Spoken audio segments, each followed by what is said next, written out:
It's a government meeting. Dry, municipal, boring. Yet the air here at this particular gathering is thick and tempers run high. Hearts beat a bit faster than usual, and everything has a feeling of importance. Land closure will do that. Dozens of local residents as well as concerned citizens from other areas have converged on the Tooele County offices for a battle that seems to be played out often in the West. But this one is different. The land in dispute this cool afternoon isn't public at all.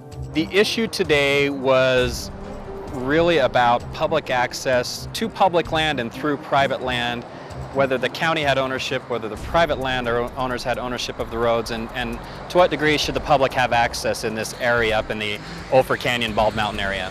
For years and years and years, this road's been locked. This gate's been locked. And in the last 5 or 6 years, I guess the people get pushed off from Forest Service and off from BLM, and they come to private property. The landowner gets upset because his land's getting, trashed, and his livestock are getting harassed. And those are the issues, and we're trying to resolve those by coming up with a cooperative effort. East of the Mississippi, public lands are few, with most property having been sold long ago to private owners. Here in the West, that isn't the case. The government has held on to millions of acres that would otherwise belong to the individual states. This government ownership led to off-highway closures that have made some lament the fact that more land isn't private, or trails would never be in danger of closure.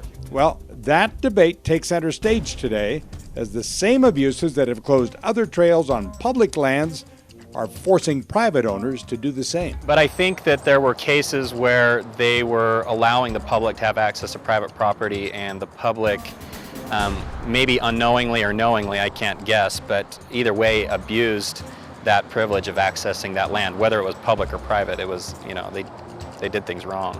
I've never turned anyone down for permission to enter our property. This particular gate has been cut at least 10 times. The last time they cut it, they took this space and took it away. I guess they sold it for scrap or whatever they did with it, but we couldn't find it to put it back in. This is not the only gate. There's 3 or 4 other gates that they have taken down also and drug them away. The Alt family has owned part of the disputed area for years. It was their family that built the road through their property in the first place and has allowed access in the past as a courtesy. The abuse is forcing them to rethink letting anyone through their gates. But even after all of the problems, with the help of the county commissioners, owners like the Alts are still willing to compromise. This is private land. The landowner has said, look, if you'll do these things for us, we will back off, allow public access through our private land. And in my mind, access to anybody's land other than your own is a privilege.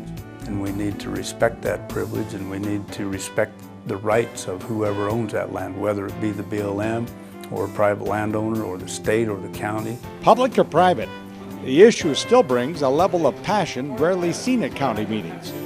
While some have wished for less governmental ownership and more private control, in the end, oftentimes, the difference between an open trail and a closed one doesn't come down to who owns it, but what is done on it. At least with public lands, the recreating community is a stakeholder and still has a fighting chance. When someone comes and says, hey, you no longer have access to that land, it hurts. Whether that's right or wrong, it hurts. And so when that happens, the public tends to get pretty passionate and pretty involved. Unfortunately, it's always when the closure is imminent, not when we could preemptively stop that closure. There comes a time when certain people abuse so many things that we just have to close it completely to everyone, and so that's what we did. From the trailhead, I'm Don Dunwell.